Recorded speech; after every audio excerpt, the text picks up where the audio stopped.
Join Venus Castleberg as she teleports you to the wonderland of possibilities, where we explore consciousness from the inside out to create a different world, where problems are possibilities and your point of view really does create your reality.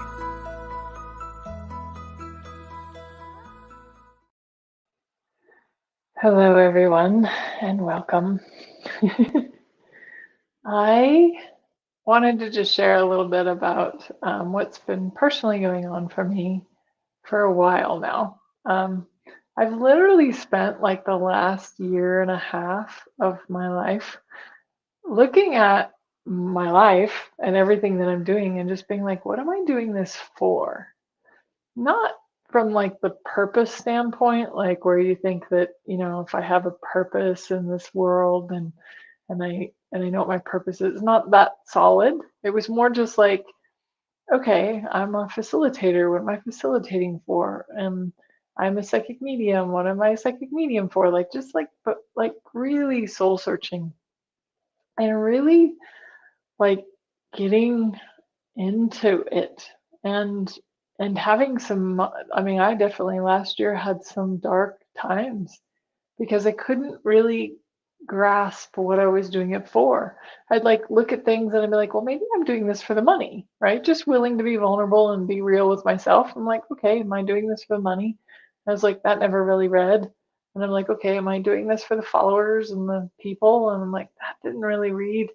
That there was all these things that I kept thinking, okay, well, maybe, I don't know, what am I doing it for? And I don't know if you've ever wondered that for yourself, like, what are you doing the things that you're doing in your life for? I don't, what did you buy a house for? What did you get that car for? Like, and I know for me, like for a long time, I was looking for validation. I was looking for people to value me, for me to feel valuable. And when that all went away, there's this great awareness and access consciousness we had about a year and a half ago. Actually, no, that awareness was about a year ago. And Sean says, absolutely, I question things all the time. I've done it about 4 times today alone. Yes, I totally get it, Sean. But yeah, just like what, looking at these places, like, what am I doing this for? So in Access Consciousness about a year ago, we discovered the Big Five. And the Big Five, there's a whole definition on it. We can go into that, but it basically surmises that, we're always looking for, we always have a presumptive reality. We always have this like idea of like what things are going to create. And then this need of reaction and responses, that we're looking for reaction and response from people. And I'm just abbreviating right now because I just want you to get the energy of like all the places where we assume something, right? And then we expect something. And then when we're being the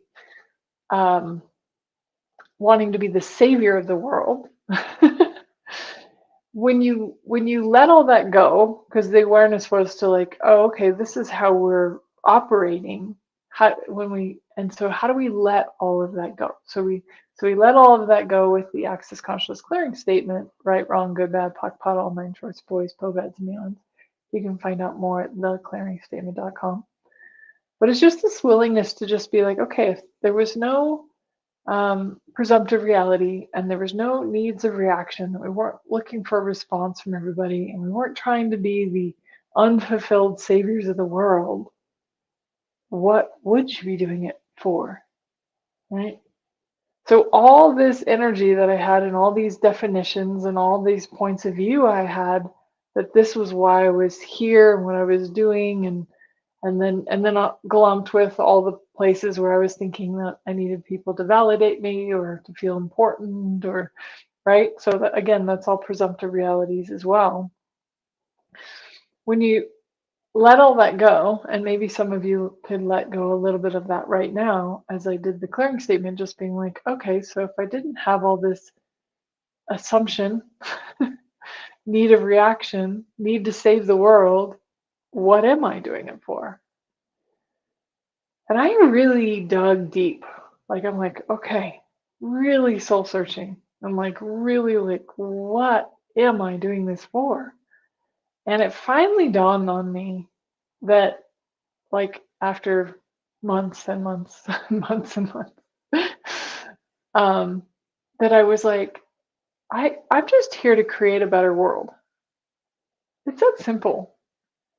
And it really doesn't matter what I do to create a better world. I could pick up trash if I wanted to. I could recycle. I could, have a psychic university program. I could facilitate access consciousness classes. I could pet my cat. I could walk my dog, right? Like, if I finally saw it. And just a little side note, secret for you today is you usually can't see something that you already are, because you are that, right? So, I don't really see myself as courageous, but I have people admiring me a lot for being courageous, but that's just because I am courageous. But I don't really see it that way because I'm just that. And I realized when I had this, like, wow, I'm just here to create a better world. Doesn't matter what I do.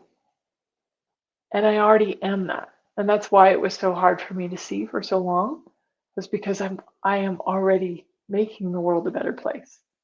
One conversation at a time, one mm, journal entry at a time, one protein shake at a time. Like, whatever it is, it doesn't matter. It's like, but what if it wasn't about the doing of it, and it just is the being? It's who you want to become, or who you already are being, right? And one of the things I took on for this year was to do a year of gratitude. And gratitude changes my life. It changes everything in my life. Like, when I focus on what I'm grateful for about me, or when I focus what I'm grateful for about in my life, or just grateful in general, everything gets even greater. When I judge what's wrong with my life, or why it's not working out, or everything diminishes. So I wanted to do a year of gratitude. And at first I was like, do I do it with people? And then I decided, no, I'll just do it by myself. And then I started doing it. And I was like, why not? Let's do a year of gratitude to make the world a better place. What if whoever wants to join me on this adventure of gratitude for anything and everything in your life, and that will create a better world. It'll make the world a better place, right? It can only do that by default, because gratitude and judgment cannot live in the same space. So when we're judging something, gratitude is not alive and well. When we're grateful for something, judgment is not alive and well. So if we let go of more of the judgment that we have on this planet right now, and we focused on what can we be grateful for, I wonder what change that might affect. I wonder what difference the world could be. So I want to invite you on this journey. Some of you have already joined the free Facebook group. It's free and anybody is welcome. So if somebody wants to join the free Facebook group, come on over. If you know of somebody who wants to join the free Facebook group or who might benefit from it, invite them. You can invite the whole world. I'd really like to just see what we can create in a year of gratitude together. Sean says, let's do it. Gratitude is the flower which blooms within. That's beautifully said, Sean. So true. And yeah, come play. And if not, maybe take it on for yourself. I would like to leave you with one challenge for yourself. Would you be willing to acknowledge 3 things that you're grateful for about you every single day, whether you join the group or not? And I wonder what that might create in your world. Thank you for being here. Thank you for being you. I look forward to seeing you next time. Bye.